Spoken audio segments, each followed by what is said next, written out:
Hello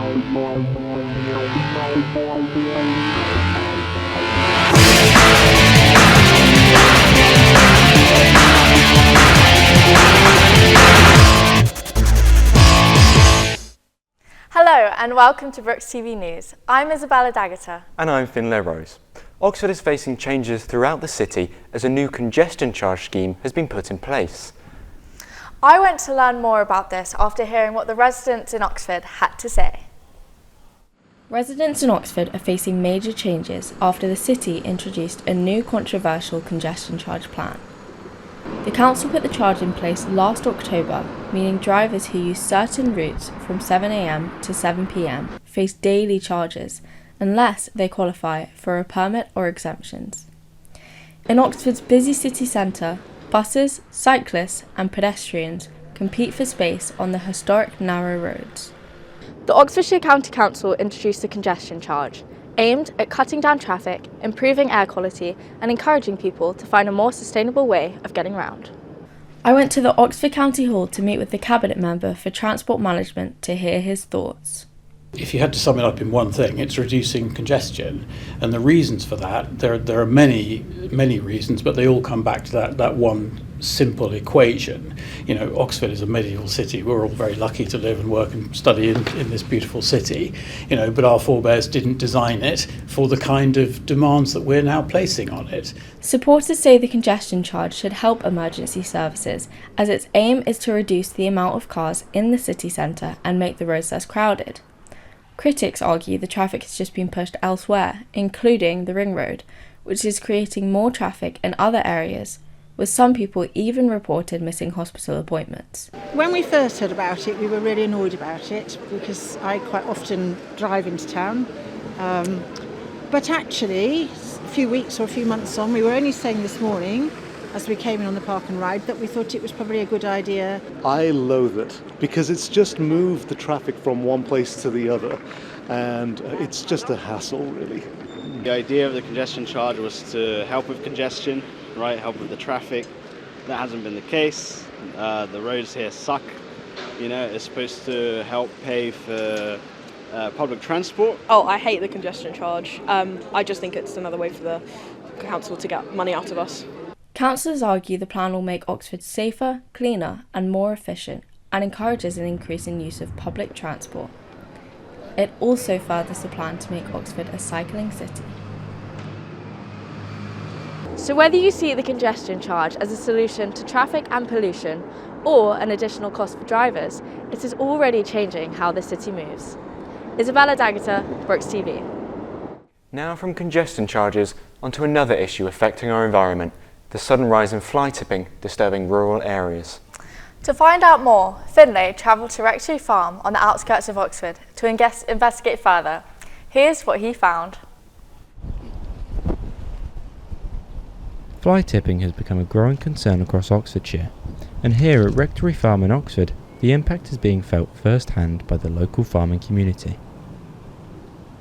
To find out more about the scale of the problem, I went to Rectory Farm to investigate and spoke with farmer Richard Stanley about the impact fly tipping and littering is having on the land and local community. We get a lot of fly tipping because we're really close to Oxford. We're one of our roads, or lots of our roads, are the sort of very quiet roads, and that's an ideal place for people to fly tip. People don't want really to fly tip on a major road because that's where they go littering, and which is an easier thing to do. Not with us. It's they need a nice and quiet road where no one comes past and they can just dump it. And they'll come into the field as well, which is what they're doing. Certainly when the weather conditions are nice, they can just drive in the field, round the corner, and it's all very quiet and they can just dump it, as you've probably seen in the national press. In my conversation with Richard, he explained that fly tipping is largely driven by profit. Some organisations advertise cheap rubbish removal services, collecting waste from buyers for a low price, but instead of disposing of it legally, they avoid the required paperwork known as waste transfer notes and dump the rubbish on quiet farmland or rural roads. In response, the community has come together. Local residents have banded together to collect the waste left on farmlands and rural roads, placing it in bags and then dropping them off at designated collection points for Biffa to collect. a sign of just how widespread the impact of fly tipping has become. Efforts are also being made to prevent future tipping.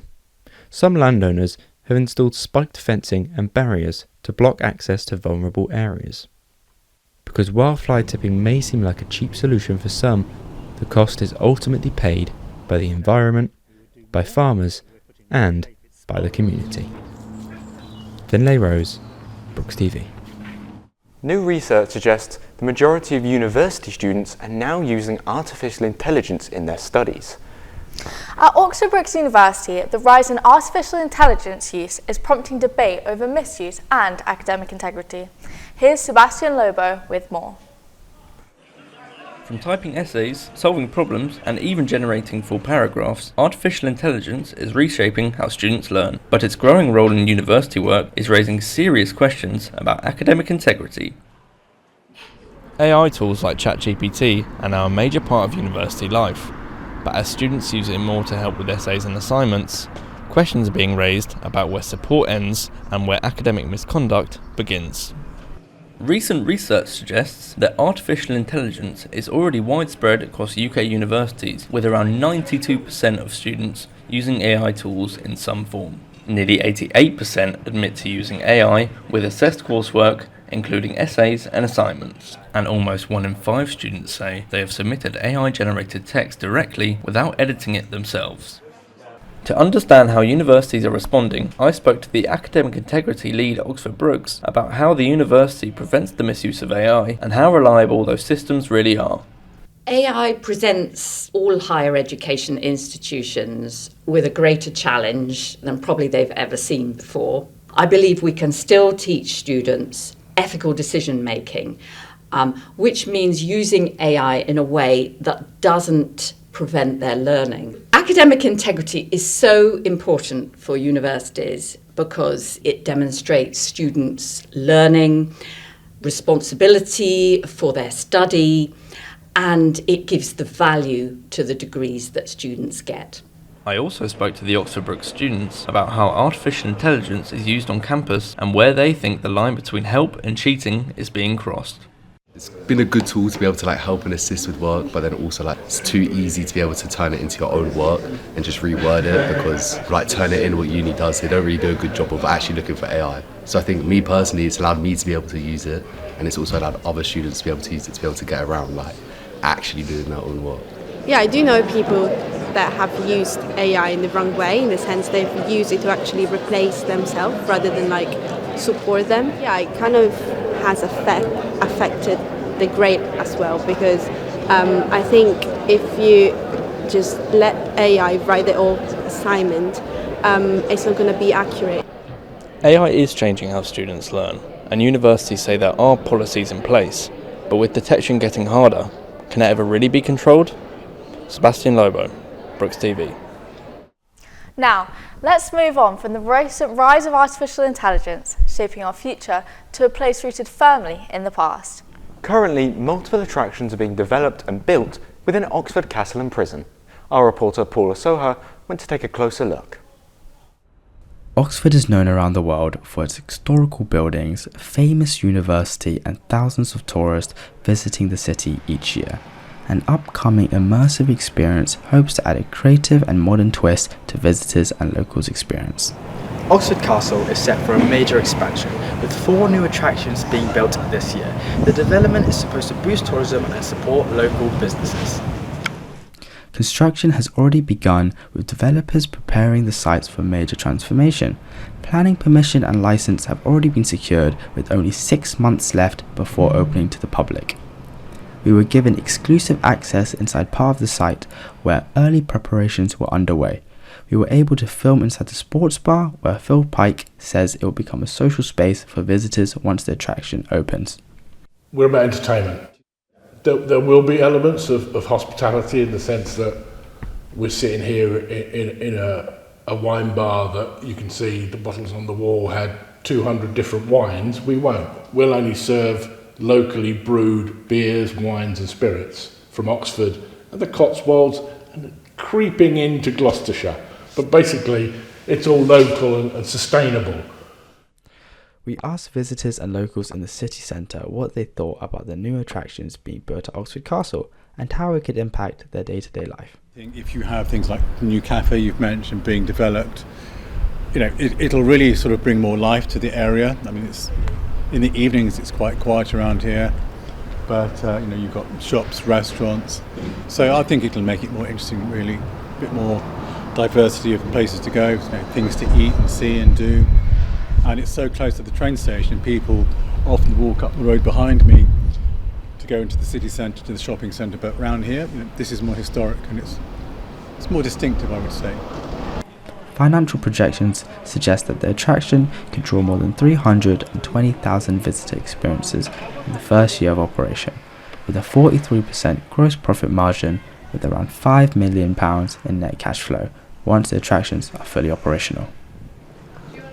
With these new attractions, Oxford Castle is about to bring a whole new experience to locals and visitors alike. I'm Paul Usaha, BrookesTV. Thanks for watching so far. That's it for this half, but stay tuned to hear more about the potential extension of the e-scooter trials in Oxford, along with Oxford's flooding issue. We'll also be looking at changes in the local parish Kidlington, Oxford Brookes rowing team and dance supporting charities. See you after the break.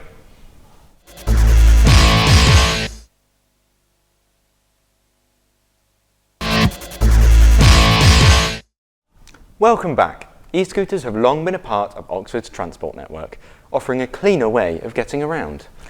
With speculation around the renewal of their trial period, here is Archie Green with his investigation. E-scooters, a constant sight on the streets of Oxford as well as many other cities around the UK. A popular alternative to more traditional methods of public transportation, with 1.5 million trips taken within the city of Oxford over the course of 2025. A 25% increase in comparison to the 2024 figures. But the fact that you can hire and use these e-scooters is not something that has ever been enshrined into UK law. Instead, it has been an ever-extended series of trials, leaving the permanent state of e-scooter usage in limbo. This process initially started back in the July of 2020, but has been extended 5 times up to this point, with the current end of the trials set at May 2028. Despite this, Oxford City Council's website still displays the trial ending in May 2026, in conflict with the wider government's policy. Whilst this could be nothing more than an administrative issue, it does suggest that Oxford City Council could have decided not to participate in the latest phase of the trials. Adding to the confusion is another government source, this time a planned procurement notice, specifically focusing on looking for an e-scooter provider for Oxford, this time with the end date in May 2028. With all this contradictory information from government sources surrounding the continuation of e-scooter usage in Oxford, we went to speak to Councillor Andrew Gant, Cabinet Member for Transport Management in Oxford, to get clear answers. As the County Council with the Transport and Highways Authority, obviously we have to work within the law that is given us by Parliament. The latest extension is to 2028, so yes, our trial will continue. With the confusion surrounding Oxford's continued participation in the trials cleared up, conversation moved to the planned procurement notice, specifically the fact that the purpose of the notice was to look for a new provider for Oxford, suggesting a potential switch from Oxford's current provider, Voi, to another company in the space, such as Lime, Dot, Beryl, or any other emergent choice. About this, Councillor Gant had this to say.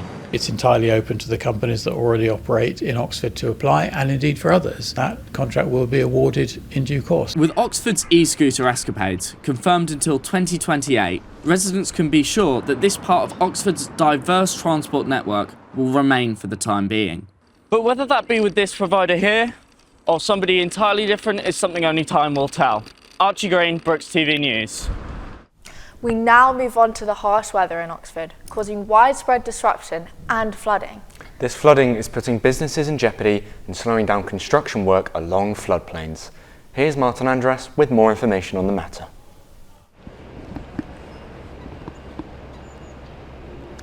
Businesses are closing, construction work is cancelled and roads are flooding, not just with cars that are desperately trying to avoid the tolls, but with water.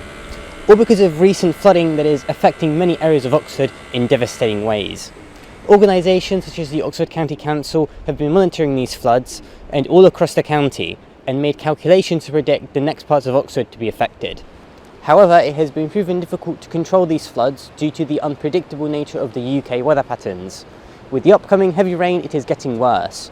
According to the Reader reports, 2,974 homes are at high risk of flooding from surface water alone. Another 2,797 are at medium risk and 8,210 are at low risk, bringing the total number of homes to around 14,000.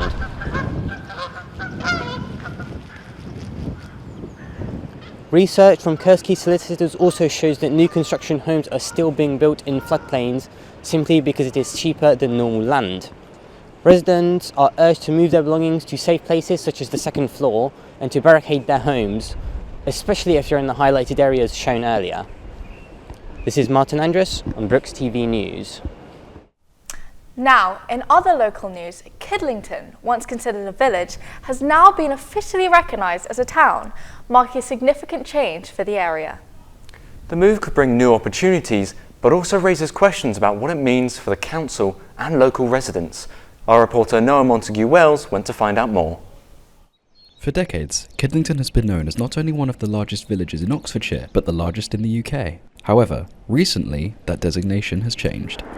Kidlington, long recognised as one of the UK's largest villages, has officially become a town. But questions are being raised as to how town status will affect development and day-to-day life of its residents. Kidlington has been around for hundreds of years, with records of the area dating back to before the 11th century.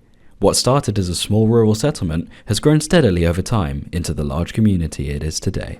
People in Kidlington have had mixed reactions to the change. Some think that becoming a town makes sense, while others feel that it takes away a bit of the village identity that they've known for years.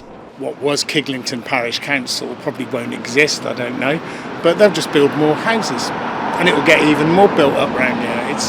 It's not good. Wow, I think that's a great thing. There's lots of nice charity shops and lots of nice people, so yeah, I think it's a good thing to happen. The move to town status doesn't change everything overnight, but it does make things more official. The council hopes it will help Kidlington have a stronger voice in future decisions. I spoke to a parish council member to find out more about what this change means for Kidlington. Whilst I don't think residents on the street will see it day to day immediately, as councillors, we hope it'll give us a stronger voice to better represent and better argue for the things our residents need. And actually, the policing is one of the key reasons we started looking at this. So prior to becoming a town, Kidlington, with a population of 14,500, had a policing quota of 3 part-time PCSOs. And that change in status to town is really about Kidlington being treated in national policy for the size and shape it is. The council says that the change was made to reflect what Kidlington has already become, rather than to change anything suddenly. Local development is a key factor behind the decision. Recent housing projects and infrastructure improvements have contributed to the town's growth, signalling a new era for Kidlington. As Kidlington begins this new chapter, the transition signals a large change, which reflects the area's growing size and character. But the true effect of town status will become much clearer in the months ahead. Noah Montague-Wells, BrookesTV News. Whether you support Oxford or Cambridge, Oxford Brookes University is stirring things up this year, rivaling both universities in upcoming rowing events. With momentum building, they'll be hoping to stay ahead of the current. Eddie Ferrez throws us through the story.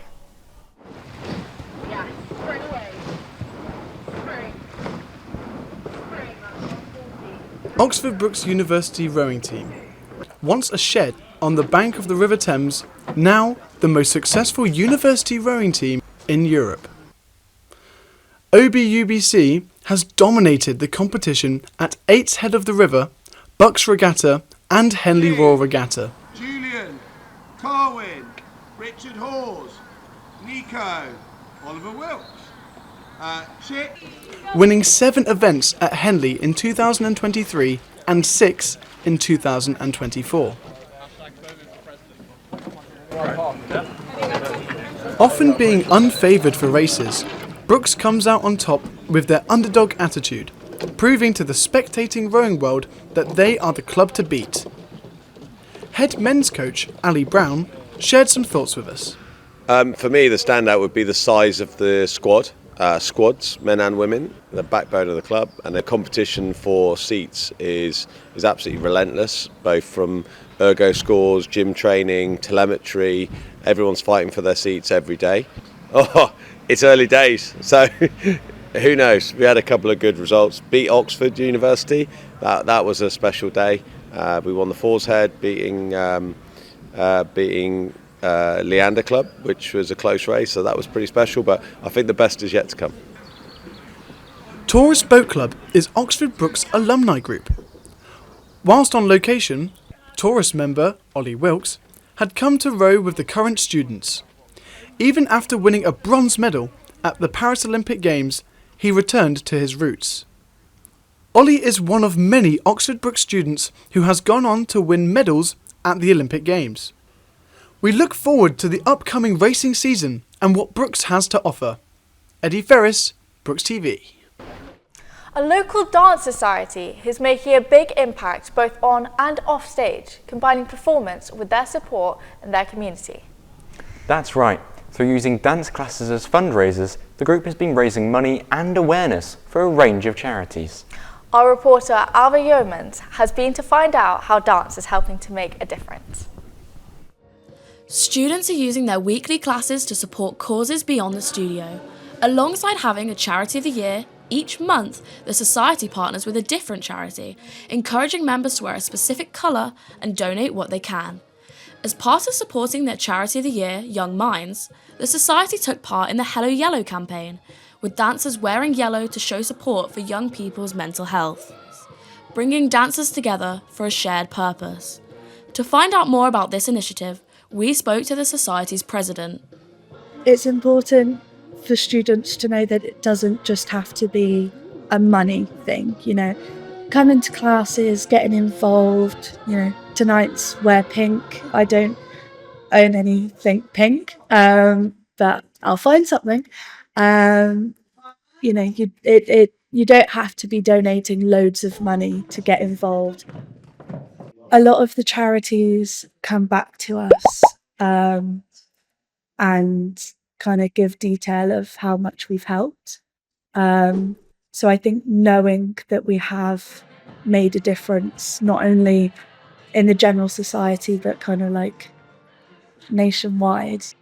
So I think the more people that get involved, the wider the messages can get spread. So yeah, quite proud of everyone that's donated. Initiatives like this come at a time when charitable giving across the UK is declining. Compared to 2019, there are 4 million fewer donors, and the number of people sponsoring has fallen by nearly 6 million. Donation rates are down across the board, but 16 to 24-year-olds with just 36% saying they donate or sponsor for charity are the lowest of any age group. Efforts like these highlight the impact student communities can still have.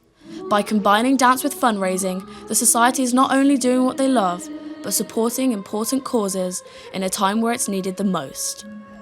Alva Yeomans, BrookesTV News. And that's it for this week. We hope you enjoyed today's episode. You can find all our previous episodes by searching for the BrookesTV YouTube playlist. And for any stories you think we should cover, you can email us at brookestv@brookes.ac.uk, as we would love to hear from you. See you next time. Goodbye. Thank you.